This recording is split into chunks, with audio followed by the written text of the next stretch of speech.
Some murders begin with a gunshot. This one began with a question. How much is a human life worth? $5,000? $10,000? Or maybe just the promise that someone would disappear forever? Long before a woman was found shot twice inside her own garage. Long before detectives realized they were hunting a murder-for-hire conspiracy. A man walked up to someone he trusted and asked a question so unbelievable it sounded like a joke. "Do you know anyone who could kill my wife?" The person laughed. He thought it was just another angry husband saying something he'd never actually do. But weeks later, another person heard the same question. Then another, and another.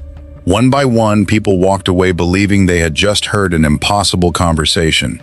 None of them knew they were listening to the opening chapter of a murder investigation that would take nearly 30 years to close. Because eventually, someone finally said yes. Nearly 3 decades later, inside the Huntsville unit in Texas, the man accused of asking that question lay strapped to an execution gurney. For almost 30 years, he had maintained the same claim. "I didn't do it." He had survived appeals, won a new trial, returned to court, been sentenced to death twice. Now, surrounded by witnesses, prison staff asked him one final question. "Do you have any last words?"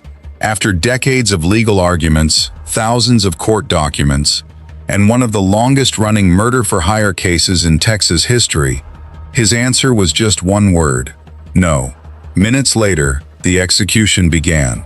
The man was Robert Allen Fratta, a former police officer, a father of 3, and according to prosecutors, the architect of a plot that ended the life of the woman he had once promised to love. But to understand how a man trusted to enforce the law came to be executed by it, we have to go back nearly 30 years, to a marriage that was quietly falling apart. Years before detectives pieced together a murder-for-hire conspiracy, before courtrooms, prison cells, and death warrants, there was a young woman named Frata. To those who knew her, Farah was intelligent, caring, and deeply devoted to her family. Friends remembered her as someone who enjoyed being around people, someone who wanted what many others wanted: a stable home, a loving marriage, and a future where her children could grow up feeling safe. When she married Robert Allen Fratta in 1983, it seemed as though that future was within reach. Robert had built a career in public service. He worked as a police officer and public safety official in the Houston area, a profession that demanded discipline, responsibility, and trust. Together, they were raising 3 young children, and from the outside, they appeared to be building the kind of life many families aspire to. But appearances can be dangerously misleading. Behind closed doors, the relationship was beginning to fracture. What neighbors couldn't see, what friends rarely witnessed, was a marriage slowly collapsing under years of resentment, control, and bitter disagreement.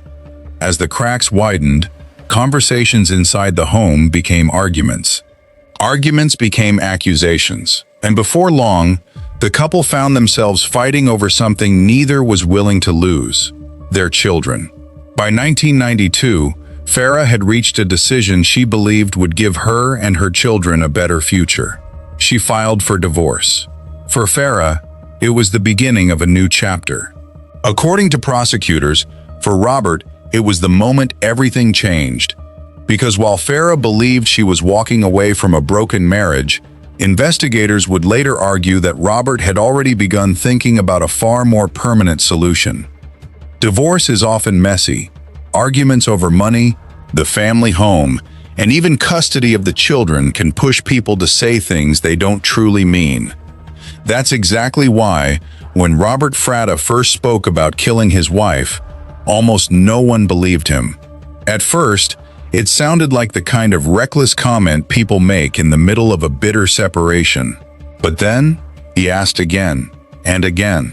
According to testimony later presented in court, Robert wasn't simply venting his anger. He was actively approaching people he knew, asking the same disturbing question: "Do you know anyone who could kill my wife?" Some thought he was joking. Others told him to forget about it. A few tried to change the subject entirely. Surely a police officer, a man who understood investigations, evidence, and criminal law, would never seriously consider something like that. Or so they thought. As the months passed, the requests became harder to dismiss. Witnesses later described how Robert appeared consumed by the divorce. He complained repeatedly about the custody battle and spoke as though Frata was the obstacle standing between him and the life he wanted. Then came one of the most chilling statements ever attributed to him. According to court testimony, Robert told one acquaintance that if he killed Frata himself, he would eventually get out of prison and still be able to raise his children. Whether it was frustration, fantasy, or something far more sinister, those words would later echo throughout the courtroom. But Robert wasn't looking to pull the trigger himself.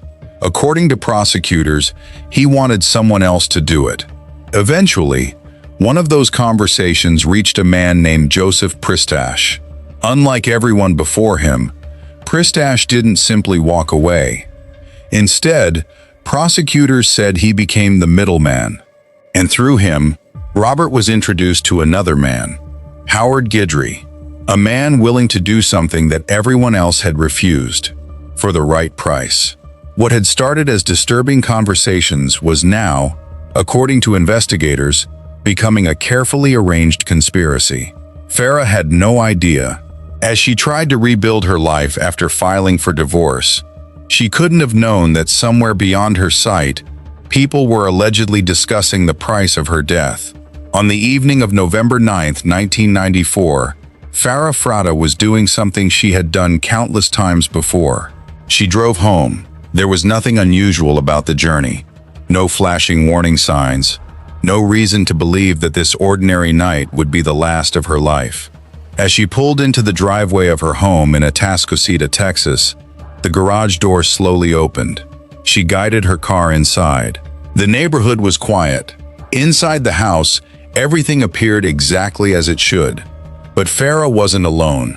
According to prosecutors, someone had already been waiting for her, hidden in the darkness of the garage, watching, waiting. As Frata stepped out of her vehicle, the silence was shattered. 2 gunshots rang out. Both struck her in the head. The attack lasted only seconds. By the time neighbors realized something was wrong, the gunman had already disappeared into the night. Frata was just 33 years old. She never had the chance to say goodbye to her 3 children. For the first officers arriving at the scene, something immediately felt different. This wasn't a burglary. Nothing appeared to have been stolen. There were no signs of a struggle inside the home. The victim hadn't been randomly selected. Whoever carried out the shooting seemed to know exactly where Frata would be, and exactly when she would arrive. That single observation changed the direction of the investigation almost immediately. Detectives began asking themselves a difficult question. If this wasn't a random act of violence, then who stood to benefit from Frata's death? As they worked backwards through her life, one name surfaced again, and again, and again. Her estranged husband, Robert Frata. But suspicion isn't proof. Investigators still had to answer the question that mattered most. Could they prove that a man who never pulled the trigger had orchestrated everything from the shadows? The answer would come from an unexpected source, not at the crime scene, but from the people who remembered a series of conversations they once believed were nothing more than angry words. In the hours after Frata's murder, detectives had very little physical evidence to work with. There were no eyewitnesses who could identify the gunman, no confession, no surveillance cameras capturing the attack.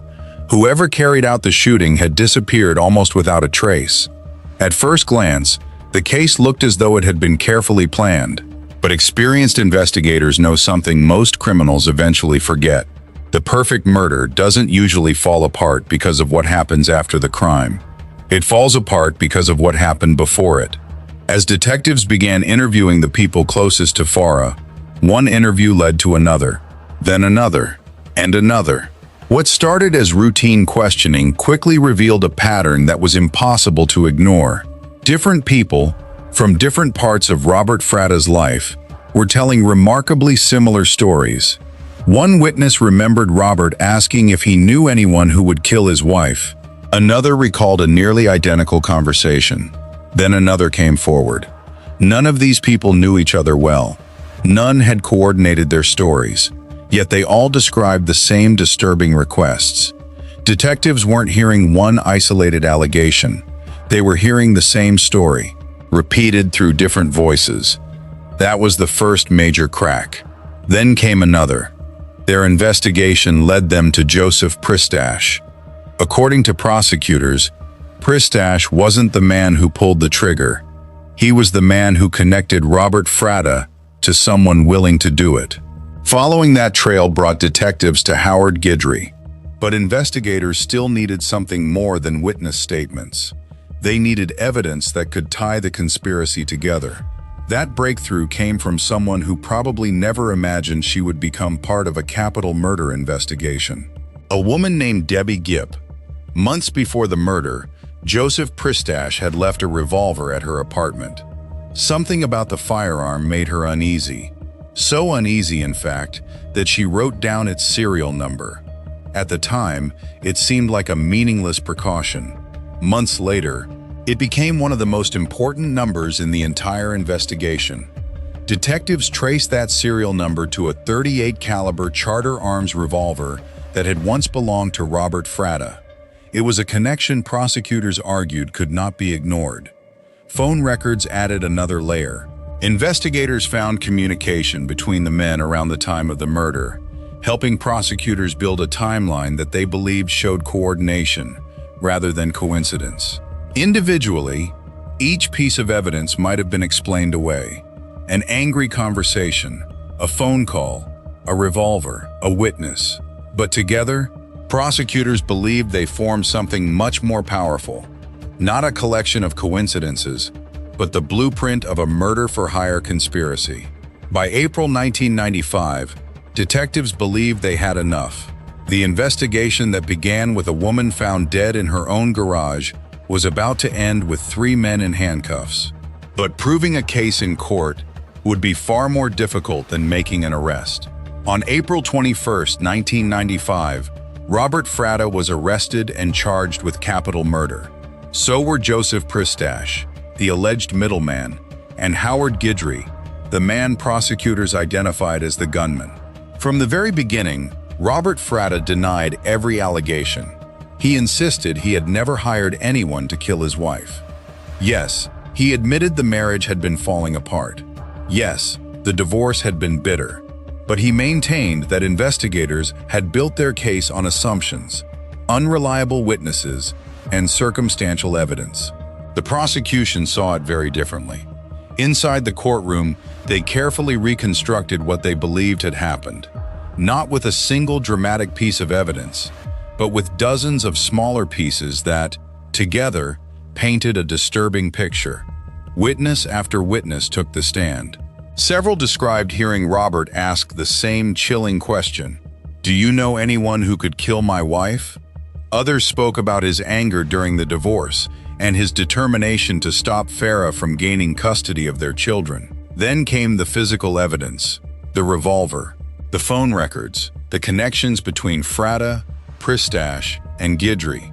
Prosecutors argued that while Robert never fired the weapon himself, he had allegedly planned the murder, financed it, and set the conspiracy in motion. The defense urged the jury to look beyond emotion. They argued there was no eyewitness placing Robert at the crime scene, no confession from him, and no direct evidence proving he had ordered the killing. But after hearing weeks of testimony, the jury reached its decision: guilty. Robert Fratta was sentenced to death. For many families, that would have been the end of the story. For the Frata case, it was only the beginning. Years passed. Appeal after appeal followed. Then, in a dramatic turn, a federal court overturned Fratta's conviction. The ruling wasn't because the court declared him innocent. Instead, judges found that statements from his co-defendants had been improperly presented to the jury during his first trial, even though Robert had no opportunity to cross-examine them. After more than a decade on death row, Robert Fratta was getting a new trial. For a brief moment, everything changed. The conviction was gone. The death sentence disappeared. The possibility of freedom, however slim, returned. But prosecutors refused to let the case end there. In 2009, they presented their evidence to a second jury. Once again, the witnesses testified. Once again, the prosecution argued that Robert Fratta had orchestrated a murder-for-hire plot against his estranged wife. And once again, the jury found him guilty. For the second time in his life, Robert Fratta was sentenced to death. This time, the sentence would survive every remaining appeal. But prison walls have a way of changing people. Robert Fratta would spend more than 25 years waiting for an execution date. During that time, the world outside changed completely. His children grew into adults. Technology transformed society. Some of the people connected to the case passed away. Yet Robert remained in the same place, waiting, and still insisting he had nothing to do with Farah's murder. Death sentences are often imagined as a single day. The verdict, the execution, the end. But for Robert Fratta, death came slowly. 1 year became 5, 5 became 10, 10 became 20, and eventually, nearly 28 years passed between Farah's murder and his execution. During those decades, Robert remained on Texas's death row, living inside a world measured not by calendars, but by appeals. Each new filing brought another possibility, another hearing, another delay, another chance, however small, to avoid the execution chamber. Outside the prison walls, life moved on. His children became adults. They built lives of their own, carrying the weight of a case that had followed them since childhood. Farah's parents, who had stepped in to raise their grandchildren after losing their daughter, spent years watching court dates come and go. For them, justice never seemed to arrive. Then, in 2018, another chapter quietly came to an end. Farah's father died. He had spent almost 24 years waiting to see the man convicted of arranging his daughter's murder held fully accountable. He never lived to witness the execution. Inside prison, Robert Fratta continued to maintain the same position he had held since his arrest. He insisted he was innocent. Unlike some inmates whose years on death row are marked by public confessions, religious conversions, or campaigns for redemption, Robert's story remained defined by one constant.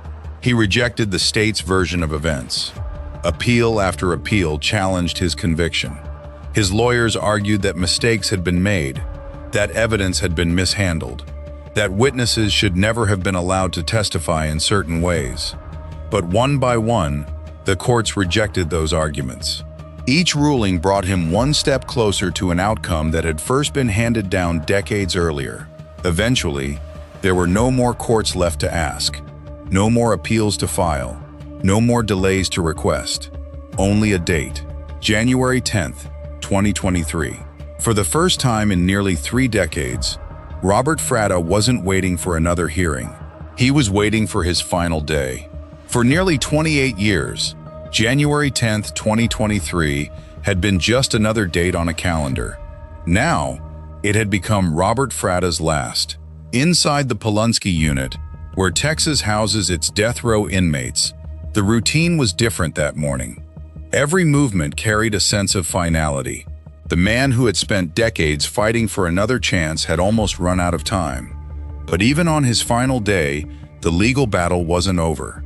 His attorneys made one last attempt to stop the execution, arguing that Texas planned to use execution drugs that were beyond their labeled expiration date. For a brief moment, it appeared they had succeeded. A judge temporarily halted the execution. For Robert Fratta, it was another flicker of hope, another delay, another reason to believe he might survive one more day. But the hope didn't last. Higher courts quickly overturned the ruling. The execution was back on. This time, there would be no more appeals, no more emergency hearings, no more second chances. As evening approached, Robert Fratta was transferred to the Huntsville unit, the same prison where Texas has carried out executions for generations. Beyond the prison walls, reporters gathered. Across the state, families waited. Inside the witness room sat two people whose lives had been forever connected by what happened nearly 3 decades earlier. Robert Fratta's son, Fratta's brother. When the time came, Robert was escorted into the execution chamber and secured to the gurney. A spiritual advisor stood beside him, praying quietly as prison officials completed their final checks. Then came the question. The same question asked of every inmate before the sentence is carried out. Do you have a final statement? After nearly 30 years of investigations, courtrooms, appeals, and headlines, Robert Fratta looked toward the witnesses. His answer was remarkably brief. No. The lethal injection began. Witnesses later said he took several deep breaths. His breathing became slower. Within moments, it sounded almost like snoring. Then, there was silence. At 7:49 p.m. on January 10, 2023, Robert Allen Fratta was pronounced dead. He was 65 years old. The former police officer who had once sworn to uphold the law had been executed by the state of Texas. For some, it marked the end of one of the state's longest-running murder-for-hire cases. For others, the story had ended many years earlier, on the night Fratta never came home. Some crimes are committed in moments of rage. Others are the result of weeks, months, or even years of decisions. According to prosecutors, Robert Fratta's crime belonged to the second kind. It wasn't a single impulsive act. It was a series of choices that investigators believed gradually led to one irreversible outcome. A question asked in anger, a conversation that should have alarmed more people, a plan that, according to the evidence presented in court, moved from words to action. 3 children lost their mother. Parents buried their daughter.